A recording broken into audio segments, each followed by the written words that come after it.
Et salut à tous, c'est Norsvorg, bienvenue sur Freplend, la chaîne francophone qui traite de Plend.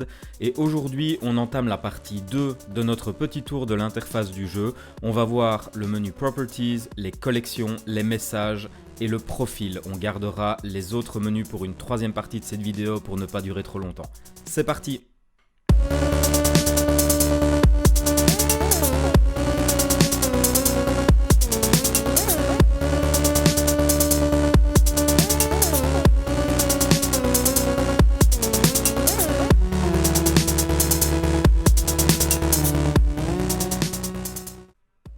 Pour commencer cette vidéo, on va cliquer sur les trois petits points et ouvrir ce que Plend appelle le Quick Menu, qui présente ici les différents menus qui nous donnent accès à toutes les fonctions du jeu. Voilà, lorsqu'on ouvre le menu Properties, on se rend compte qu'il y a deux onglets. Il y a un onglet Sent Offers et il y a un onglet Dashboard. L'onglet Dashboard, c'est le plus important, c'est celui qui reprend toutes les informations qui concernent l'intégralité de vos propriétés. Vous avez le Net Worth qui se compose de la valeur totale de nos propriétés ici et de la valeur de notre portefeuille ici. Notre portefeuille, c'est donc ce qu'on a en caisse en liquidité. On a ici les loyers qu'on perçoit chaque mois et le nombre de collections qu'on a complétées, qu'on va voir dans le menu juste après.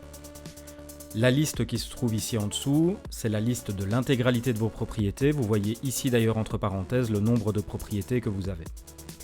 Ce qui est important dans cette liste, c'est qu'elle reprend à peu près toutes les informations utiles, c'est-à-dire les adresses, le loyer qu'on perçoit pour cette propriété. Alors, les loyers sont parfois en vert fluo, parfois non colorés. Lorsqu'ils sont non colorés, ça veut dire que la propriété ne fait pas partie d'une collection, ou du moins qu'elle n'est pas active dans une collection. Et si c'est en vert fluo, ça veut dire que la propriété est active dans une collection et donc qu'il y a un bonus qui s'applique au loyer. Je vous expliquerai ça juste après en voyant ici le menu collection. On voit ça juste après. Ce qui est important de voir également, c'est que à côté de chacune des propriétés, il peut y avoir en tout cas un petit logo. Un petit logo on sale ici par exemple pour toutes mes propriétés qui sont en vente. Ça vous permet de repérer facilement lesquelles de vos propriétés ont été mises en vente et lesquelles ne le sont pas. On a également un structures on property, ça veut dire qu'il y a un bâtiment qui est construit sur la propriété. Pour l'instant, ça ne concerne que très peu de propriétés parce que c'est une fonction qui est en test, qui a été testée pendant un événement et qui maintenant n'est plus active. Donc ça devrait rentrer en fonction d'ici peu de temps, mais en attendant, les bâtiments qui sont construits le restent et apparaissent ici dans votre liste. Autre élément important, vous avez la double flèche avec In Offer qui veut dire en fait qu'il y a une proposition de switch de propriété qui a été proposée. Là ici, j'ai proposé par exemple à un joueur de m'échanger cette propriété contre une autre. Et si vous venez voir dans l'onglet Sent Offers que je vous ai montré tout à l'heure, vous allez retrouver ici l'adresse de la propriété en question et l'adresse de la propriété contre laquelle je souhaiterais l'échanger. Donc si vous faites une proposition d'échange, c'est également par ici que vous allez pouvoir l'annuler. C'est souvent une question qu'on me pose. Y a-t-il moyen de les annuler? Oui, via le Sent Offers. Pour ça, il faut cliquer sur la propriété. Et ici, on a la possibilité de rétracter son offre, ce que je vais faire immédiatement. Je rétracte. Et voilà qui est fait. La propriété maintenant doit avoir disparu de mes offres envoyées. Voilà qui est fait. Et elle n'a plus de petit symbole ici.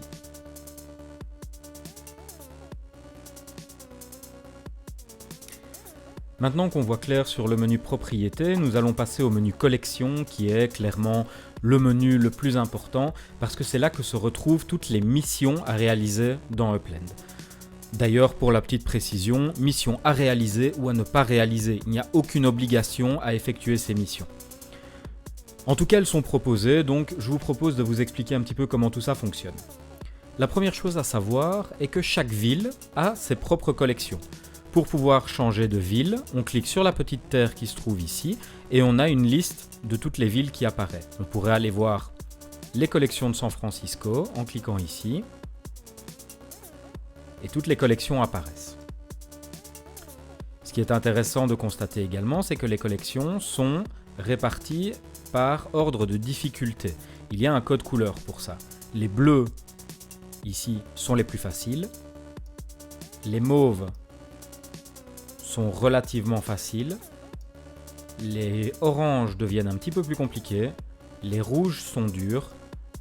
Et les jaunes sont très durs.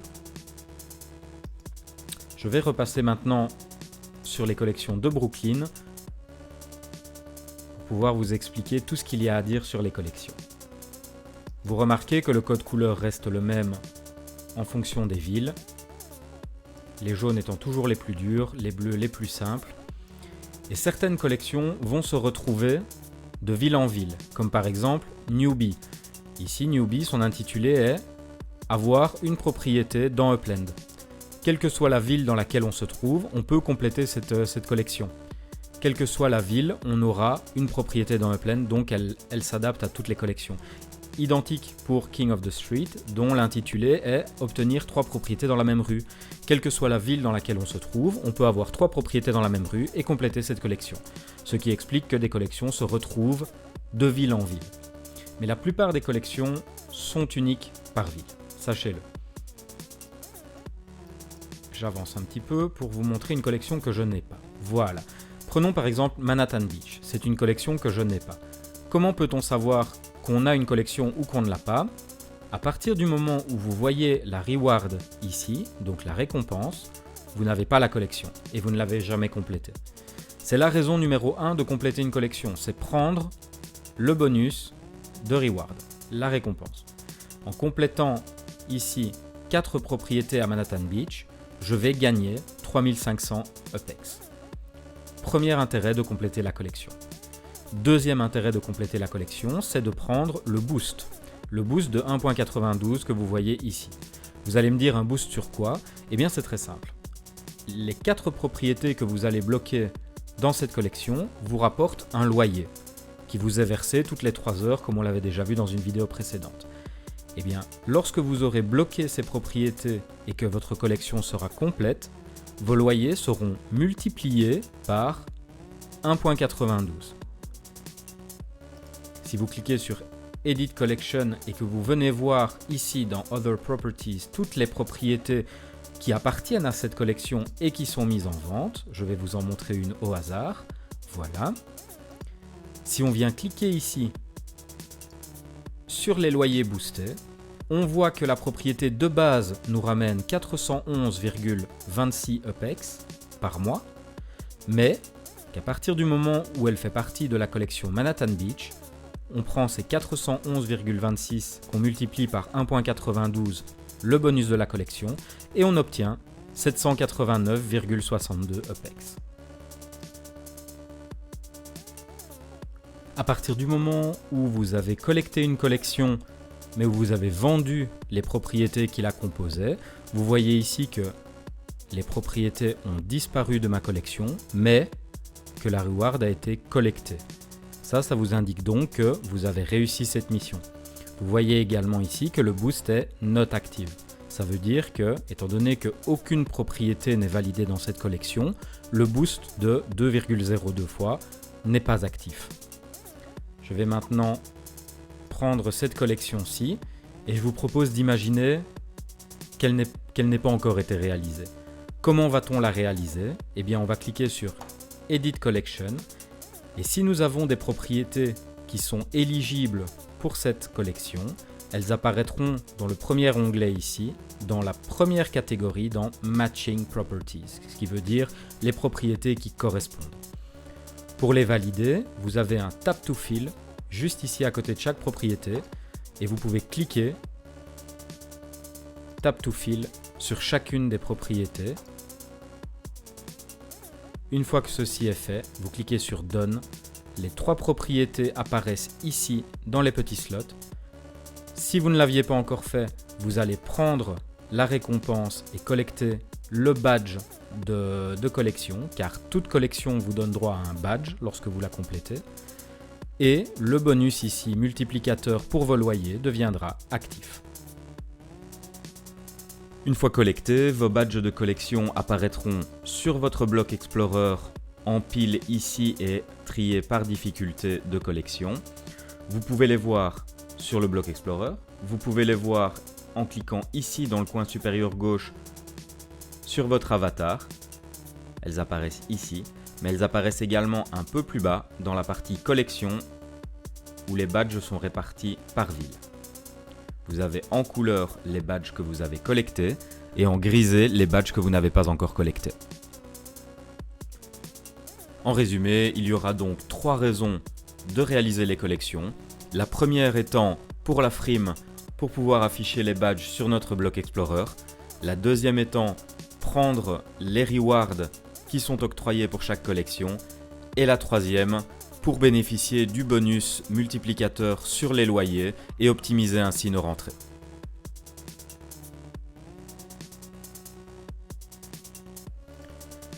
Lorsqu'un joueur nous fait une proposition d'échange de propriété ou d'achat d'une de nos propriétés, tout ça arrive dans la catégorie message, dans la première partie ici qui est action nécessaire. Ici on peut voir que ce joueur m'a fait une proposition pour acheter le 741 30e avenue à San Francisco pour 50 000 OPEX. J'ai la possibilité d'accepter ou de refuser son offre. Je peux également cliquer sur l'adresse du bien pour voir à quel prix je l'avais eu. Faites attention, lorsque vous êtes sur mobile, l'adresse de votre bien et le bouton accepter sont très proches l'un de l'autre. C'est rapidement fait de cliquer sur accepter alors que vous voulez simplement cliquer sur l'adresse, donc soyez vigilant à cela. Je vais ici rejeter cette offre. Une fois l'offre rejetée ou acceptée d'ailleurs, elle apparaît dans la catégorie Red ici, qui vous fait un listing de toutes les décisions que vous avez prises sur les propositions que d'autres joueurs vous ont fait. Vous voyez les offres rejetées, vous voyez les propriétés vendues, mais vous voyez également les offres acceptées, comme celle-ci par exemple. Dans le cadre d'un échange de propriétés, la procédure est exactement la même. Vous recevez un message avec une offre qui vous donne en première position votre propriété à vous, en seconde proposition la propriété qu'on vous propose en échange. Vous avez la possibilité d'accepter ou de rejeter et comme d'habitude sur mobile, faites attention à ne pas mal cliquer.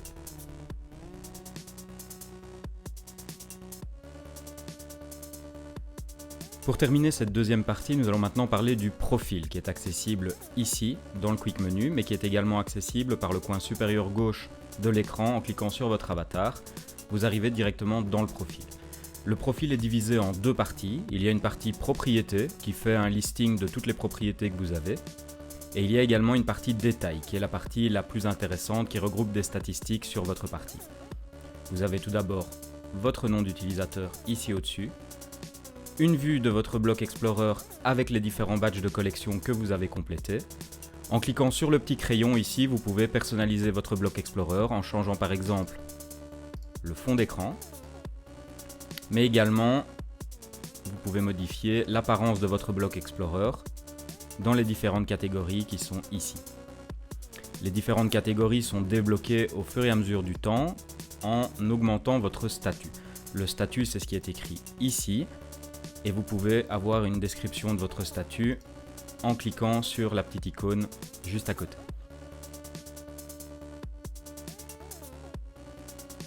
Dans Upland, il existe 5 statuts. Le premier qu'on obtient automatiquement en commençant le jeu est le statut de Visitor. C'est un statut qui est un peu contraignant parce qu'il est soumis à une procédure administrative qui est le renouvellement du visa. Tous les 7 jours, les visiteurs devront se rendre dans leur profil ici et cliquer sur « Renouveler mon visa ». Pourquoi ? Parce que lorsqu'un visiteur ne renouvelle pas son visa, l'intégralité de ses propriétés sont recyclées et remises en vente dans le jeu. Imaginez-vous, si un visiteur décide d'arrêter le jeu et qu'il est réellement possesseur de toutes ses propriétés, ça veut dire que les propriétés que le visiteur aura achetées seront définitivement perdues pour l'intégralité des joueurs. Pour éviter cela, Upland a mis en place le système de visa qu'il faut renouveler tous les 7 jours pour confirmer son activité dans le jeu. En tant que visiteur, on n'a malheureusement pas accès aux ventes sur le marketplace. C'est un peu contraignant, mais à partir du moment où on passe les 10 000 OPEX, on quitte le statut visitor pour passer au statut Uplander. À partir du moment où on passe Uplender, on devient réellement propriétaire de ces terrains et on a la possibilité de participer au marketplace, donc de mettre en vente nos terrains sans restriction. Lorsque je dis sans restriction, c'est partiellement vrai. C'est en tout cas vrai pour toutes les propriétés qui ne sont pas FSA. Pour les propriétés qui sont FSA, il y a en effet une limitation qui est de 2 ventes par semaine.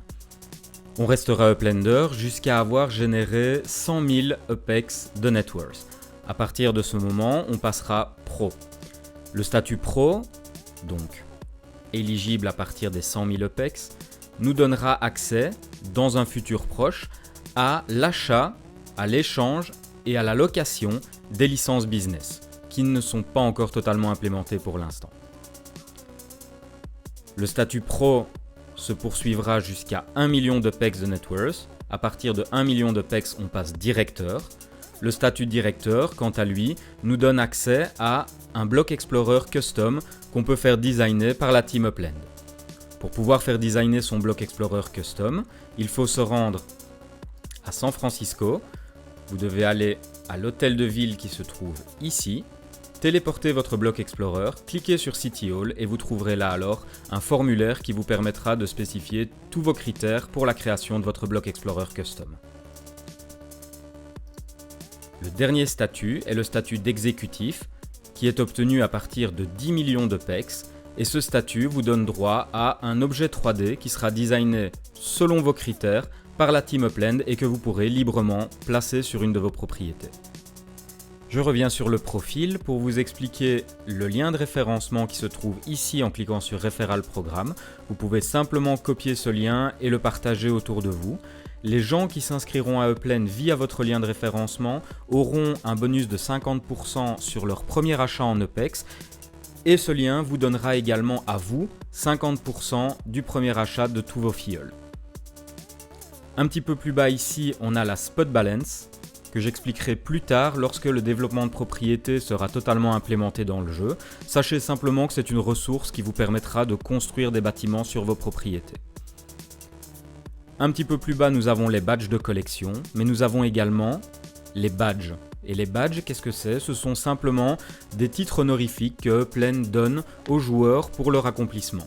En ce qui me concerne, j'ai un badge voteur que j'ai reçu lors d'un vote pour un événement communautaire qui avait eu lieu dans Upland. Et j'ai également un badge builder qui signifie que j'ai acté pour la croissance et le support de la communauté.